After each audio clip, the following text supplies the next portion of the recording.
All right.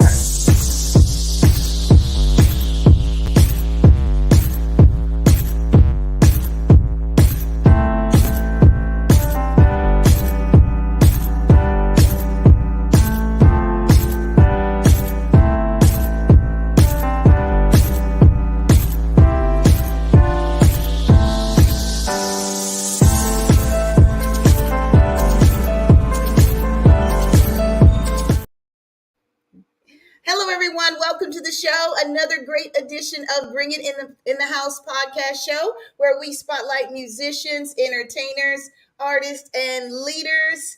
And of course, I'm your host, Millie Mills. Welcome. We got a great show.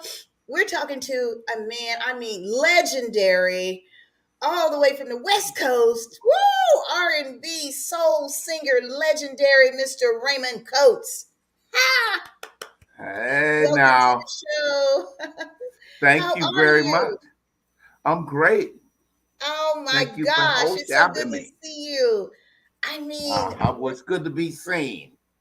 I know, right? Oh my Yeah. goodness.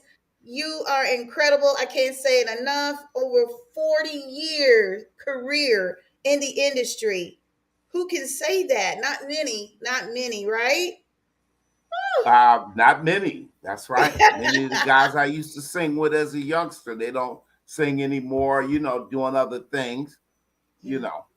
Yes, I get it. I get it. Well, congratulations on your all your success. And we'd like to kick the show off talking about where you're from, your alma mater. I know you're from the West Coast, but exactly what city are you hailing from? Where's your alma mater? I'm from San Francisco, San all the way. Francisco, all Born, the raised way. there, lived in Hunters Point, Lakeview. For all of those folks in Lakeview and Hunters Point, we lived in the view. Live in the view. I hear you. That's I hear right. you. I love it. I love it. Now you go all the way back. You worked with so many great artists, including the King of Pop, Michael Jackson, and legendary R&B songwriter and singer-songwriter Bill Withers. All my Yes. favorites. Kind of Yes. tell us how it all got started. Was it like in high school or grade school? When did you know that this is what you're supposed to be doing? I didn't know until like I was about maybe 14 or 15, Yeah. even though I was doing it before then because I was in a church choir. The Uh-huh. Church of Christ, they were a cappella, no instrumental music. So we had to really learn how to do our parts. And I started when I think I was about 7 years old singing in the church choir, but it didn't get serious. What at 12, I was in a group called the Welcome to the Performers, singing in the church choir. Mm-hmm. Sorry And for the interruption. yes, all right. And the Performers, we were kind of like the local neighborhood group that performed in all the talent shows and all of that. And I was about 12, and the main reason I did that was for the girls. It was seriously fun because there was something to do that was positive that got your attention, and that's basically what it was for at first. And then I was 15, and it got to be a business kind of thing. We had to really chunk down, and the Performers. We actually recorded a song that it did wasn't very popular. If you want to leave me, baby, then I can't stop you. So we did some of that, and so it got pretty serious. About 15, I knew what I wanted to do. Dude, yeah. He got bit by the entertainment bug. Swallowed by it, not just That- bit. that's you. Swallowed. Yeah, that's usually how it happens, man. Woo! Yes, What? So yes. when okay, and you after the school, singing in school and everything, do you remember when your big break came? Oh wow, my big break came. I'm still looking.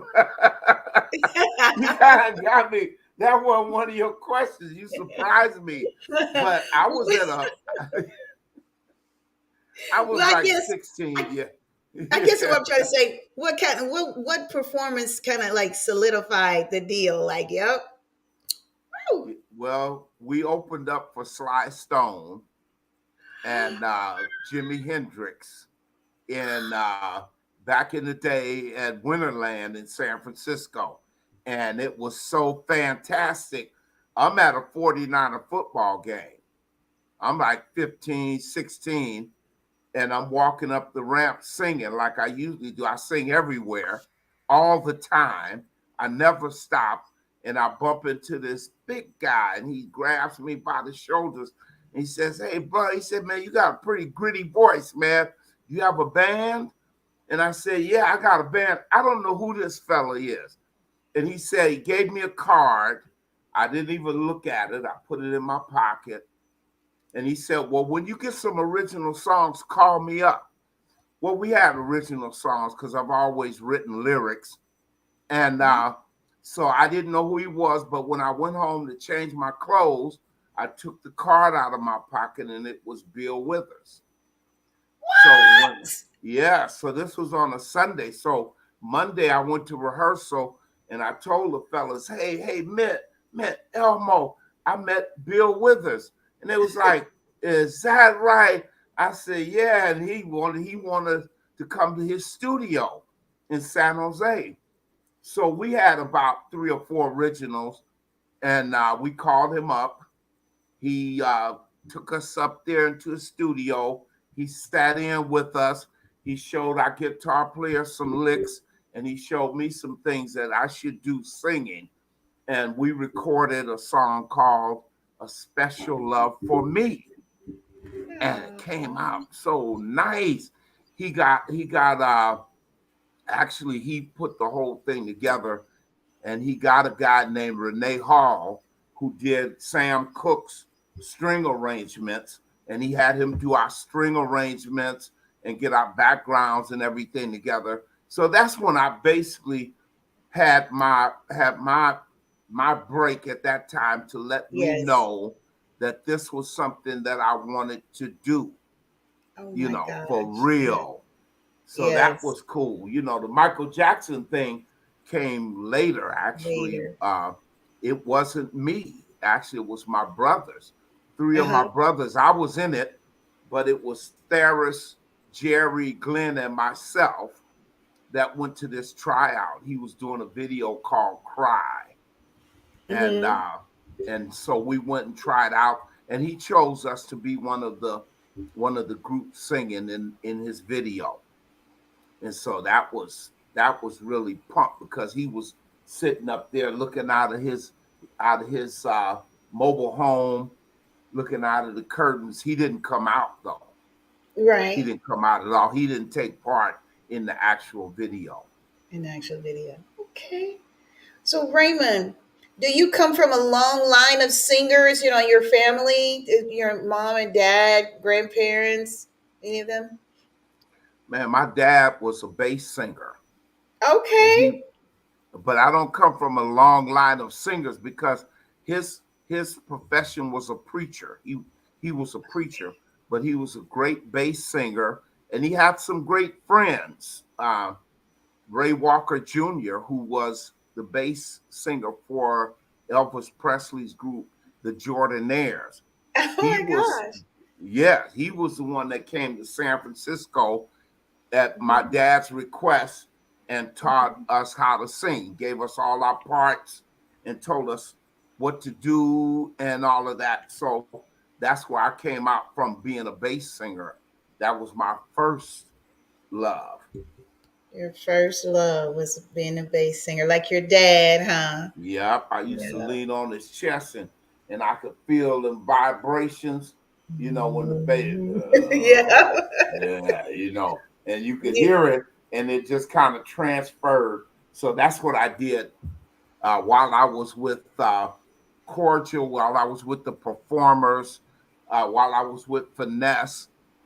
That's the voice I did, was bass. The space. Okay, okay. So I know you I read about your early inspirations, some of the acts like the Temptations, the Impressions, and of course Bill Withers to name a few.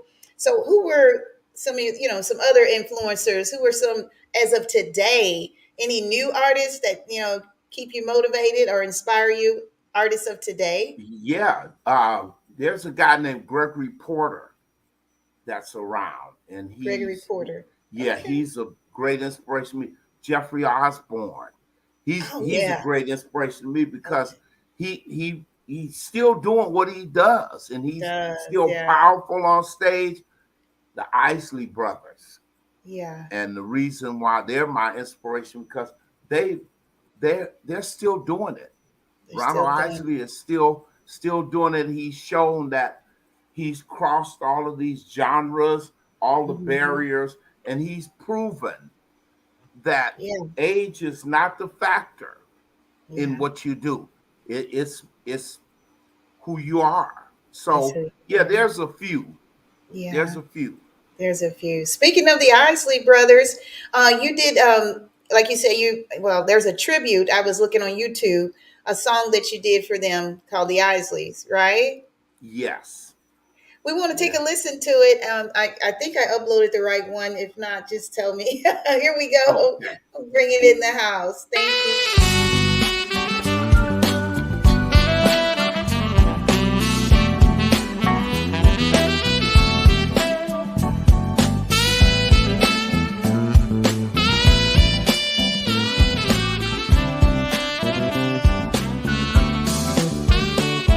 In a world painted with sweet melodies, there comes a band of great harmonies, with soul in their veins, rhythm in their hearts. The Isley Brothers, a timeless work of art. Since Cincinnati, they made their start. From gospel beginnings, they found their part. The voices of Ronald Rudolph and O'Kelly creating music that soothed the troubled mind.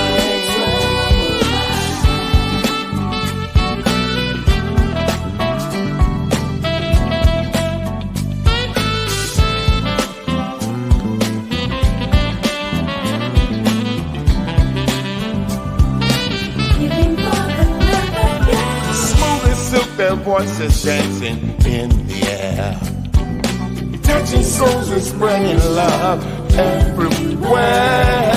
Shout, they would cry, and the world would listen. Their music and anthem, a musical mission.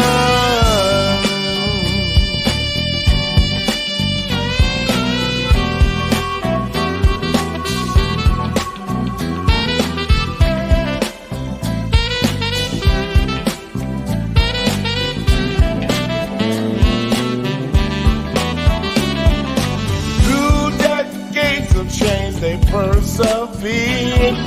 Their hits evolving, but that soul never disappeared.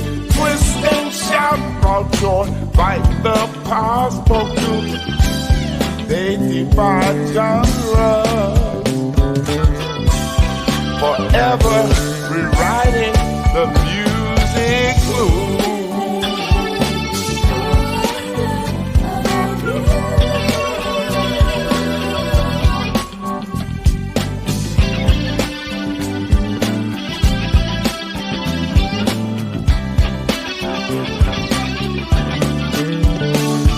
Between the sheets, a sensual soundtrack, the pride and anthem, keeping dreams intact. Timeless classics, inspiring generations new. The Isley Brothers, a musical tattoo. Yeah, a testament to talent, forever stay. We're being respectful of their talent. Yeah.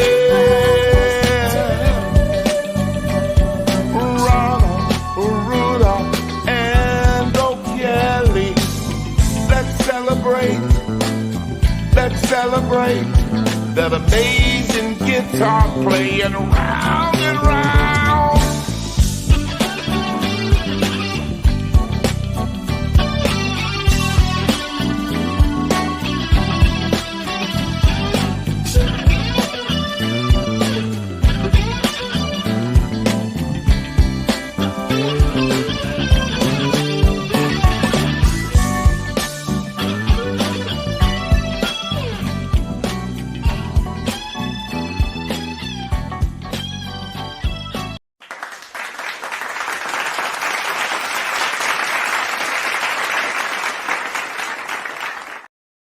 That was beautiful, Well, Raymond. thank you very much. I appreciate that. Gosh, you're You know, I very appreciate that. very welcome. And we were talking before we went on, before we came onto the show, and I was telling you that we're out of Austin, and I know this is not scripted, but you said that you had been to Austin just recently, right? Just left the December the 10th. I was there from the 8th through the 11th, actually, and I did 3 shows in Austin. 3 I have a good shows. I friend. wish I Yeah, yeah, had. I yeah. wish I had known. I just And it didn't was know. really right. It was really. I'm coming back. It was Coming really back. wonderful because my bass player, well, former bass player, moved to Austin, and when she heard I was coming, I was just gonna do backing tracks. And Debbie Yes. called me up and she says, "You coming to Austin, Ray?" And I said, "Yeah." She said, "What you gonna do about music?" I said, "Well, I'm gonna have a backing track." She said, "No, you ain't." She said, "I can get you." And she did. She got me 4 great instrumentalists. I sent them my music.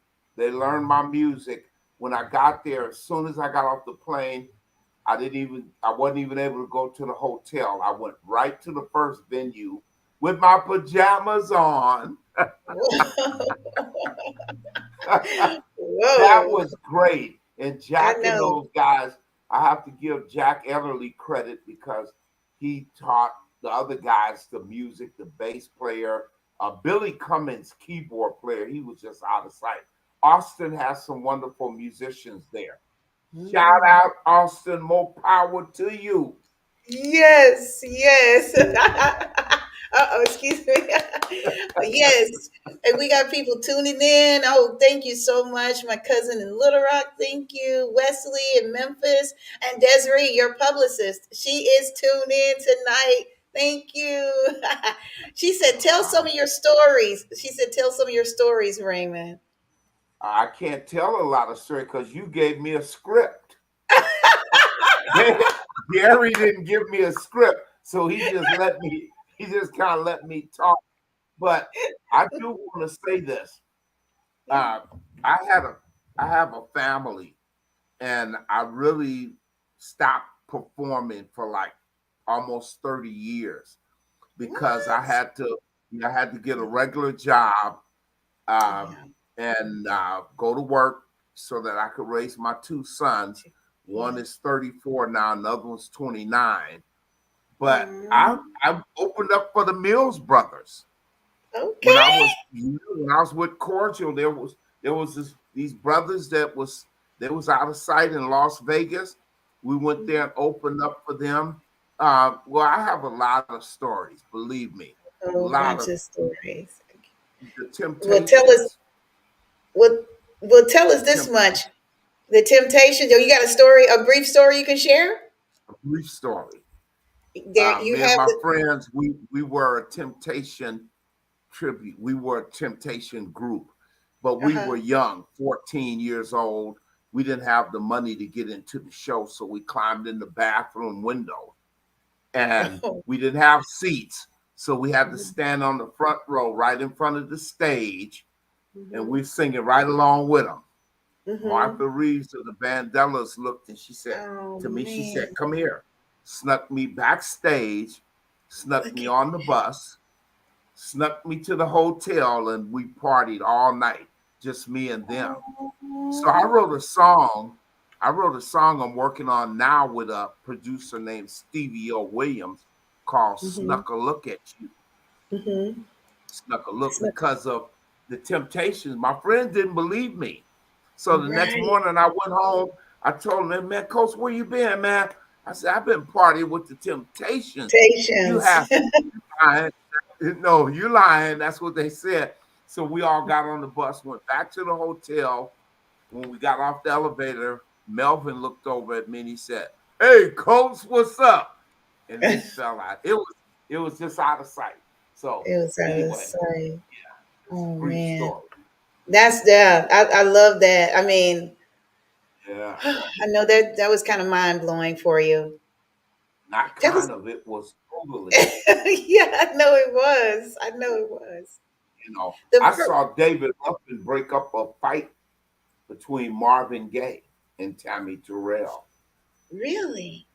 Yeah, and Marvin was a big guy even then, but David then stepped between them and took the chair out of Marvin's hand Oh. backstage and said, "No, man, we can't have that back here." But he was Yeah. going to hit her with a chair. Oh no. Oh no. Well, Yeah, thank God David stepped in. Thank God. that's what Yes. I'm talking about. That's what Yeah, I'm that's talking right on time about. there because Yes, that would have been that that would have been bad. solidified him. In my view, that solidified him. Yeah. He had a song that he wrote when he was 18 called Statue of a Fool. I Mm. re-recorded that song Hmm. after that happened. After that happened, okay, yeah, I get the message. I get it. Yeah, I get it. yeah, Share with profound. us, share with us, Raymond, the very first time you were in the studio. I mean, what was your experience like when first time you got in the mic and you guys were laying down the track, producing and composing everything? What was that like for you? You know what? It was new Yeah. because as much as I talk, I sing even more. Okay. And Bill was back there going, "Man, you don't need all of those words, Raymond. You don't need all of that. You just say a couple of words." And he had us pare down our lyrics. So my Hmm. my first experience with actually recording in an actual studio was with Bill Withers. Was with Bill Withers. Wow. You Absolutely. can't get any better than that. No, you Yeah, sure can. and that's He vouched great. for us. He vouched Yeah. for us. Oh. And that was the very first single. And from there, what opportunities, what did that lead to from there? Where did you go? Well, we took that song to Vegas and Reno, and there were a lot of spots in San Francisco, the Rickshaw, the 20 Grand, a lot of clubs that they loved that music. We had three horns, we had organ, piano, drum, bass, and all of that, and congas, Ricky Palapas, and we had a wonderful system going on from like 15 until I guess I maybe was about 21, and then I got in trouble with the law. The law found me, and I couldn't run, so I went. I went away for about 2 years, Mm-hmm. and yeah, and came back out, and then of course I sang some more with a group called Finesse, and we Finesse. did. We didn't do any original music at all because Just I cover. had to go to work. Well, we went to work, but our keyboard player Stephen Williams Mm-hmm. basically is still in the game. He was In Vogue's first piano player, original piano player, and was on the Arsenio Hall show with him. And he still helps produce my songs. Lay It to Your Heart, Lay it to your heart. Lay It to Your Okay. Heart. It's no, that's the one that I sing all over the country. I'm going to I love Atlanta. I'm getting ready to do some things with that one song. with It's that just one song. yeah, it's just a beautiful song, and everybody kind of likes it. So, Yeah. uh, So would I'm you all would in. you would you say "Lay It on Your Heart"? Is that your biggest single, Lay biggest it to selling? your heart. It's "Lay It Into Lay, You." Okay. yes. Okay. Lay it to your heart. Lay it It's to on your Spotify and everything, and it's just blowing up with streams. It's right. blowing up with streams. Blowing up It's the streams. Oh, that it's is so bad. good. Congratulations. Now, Ray, you recently released an album December of last year, right? Called Uncle Yes, Ray's Project. Project. yes. Okay. All That right. Tell song us is on about that. there. Yeah. Yeah, that song is on there. It has That song is 12 on that. singles on it. Mhm. There are different people produced it. Tony Saunders, who Mhm. is one of the baddest bassists in the world. World. No, he's one of the baddest bassists. Well, he produced 3 of those songs. Steve produced 3 of them, and then there was another guy named John Covert that produced 2. Um, Mm-hmm. Blues Running Wild. You got to hear that one. Oh, I wish you could play that one. The Blues Blues Running Running Wild. Wild. Mm. Yeah. And I did a country western song. All Yeah, right. yeah. Now I know what love is. It's Okay. a country western song. So Uncle Ray's project was named for my nieces and nephews. You know, Oh. they're always teasing me. They're Mm-hmm. always messing with me about my singing career and when you gonna do it, when you gonna do that. So I named this CD in honor of Uncle them. Ray. So, oh. And there's a single that I was checking out also from your new album called "You're Not a Bad Dad." So Mm. yeah, I like that one. I like it. We Let can me take tell a you about listen. that song. Yeah, let me tell Huh? you about that song. Tell I me used to about it. work Tell at us. Walmart. I worked Uh-huh. at Walmart and I Uh-huh. was in the electronics department and I was responsible for photos. Oh. And there was this guy that came in and his son, he was picking up, pictures for his son. And I was like, man, you're not a bad dad, man. And I wrote it down. And when I went home, I started working on these lyrics. Well, when he came back to the store, I read the lyrics to him. Mm. He came back 2 days later and put a check for $1,600 on the desk. He says, I want to hear that song. A Japanese guy. He contributed to your project. Isn't that something? I took the money right to Tony. I'm like, let's do Do that it. now. I Yeah. like it. Let's do it. Let's do it. Man, that's an amazing story, Raymond. That is really Really, amazing. it We're was. just about, He yeah. was like an angel. Yes. And that's like an endorsement. It's like confirming this is what you He need to didn't do. want no money back. He just wanted to hear the song. And when I finished the CD, I took him a copy of the CD, and I also have vinyl coming out soon. This is what's called a Yeah, test, yeah, you go. just so I can test it to Test see press. what it's gonna sound like. Uh-huh. I'm gonna give him one of these soon Yes, because he yes, didn't want any money back. yeah. So yeah, you gonna play that song, Yeah, well, we're just about out of time. I'm gonna play like a minute of it. Before Millie? we go into the song, we're gonna let the song take us out of here. But do you have any shout outs or anything real quick before we wrap it up? Yeah, Tony Saunders. Okay. Thank you for all your help, my man. Steve Williams, thank you for all your work. John Covert, thank you, and the band, of course. I can't forget Dante Roberson. I can't forget Butch Coles, who played guitar for years for the Hughes Corporation. Dante played drums for years in the Whispers Orchestra. Jose, sax man. Jose. These guys, there's too many shout outs. I got You're I got legendary. That's because they you're are legendary. they are, I'm glad that we're able to contribute and work together. Amen. Amen. You know. Before we go, guys, this is the legendary R&B singer, Mr. Raymond Coates, and we're going to take a listen to "You're Not a Bad Dad." That's going to take us out right here on Bring It in the House.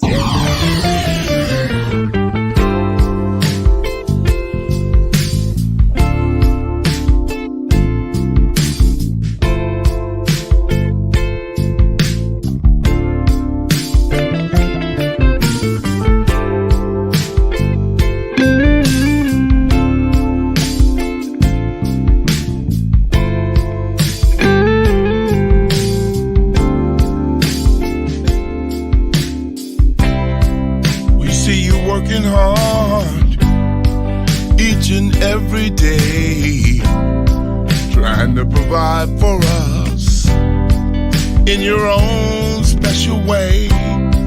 Sometimes you get tired, you feel real down. Let me tell you something you need to hear right now.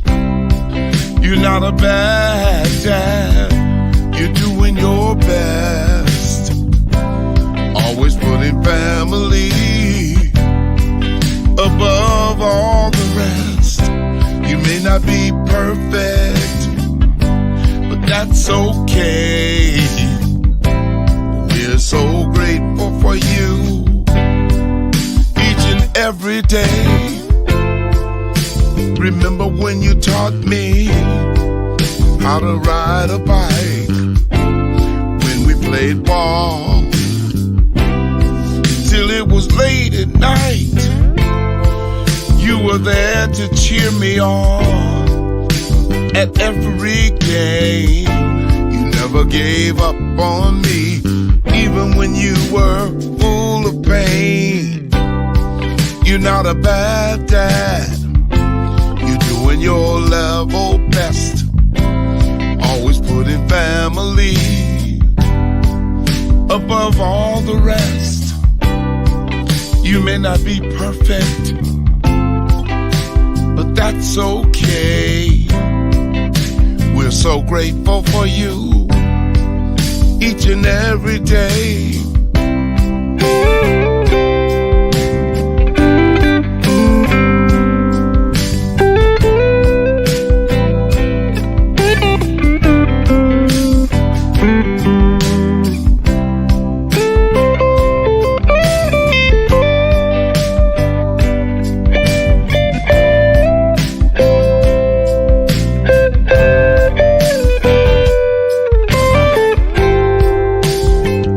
This song reminds you of how much you mean to us and how much we love you more than words or anything else. You're not a bad dad, you're amazing in every way. We're so blessed to have you in our lives every day.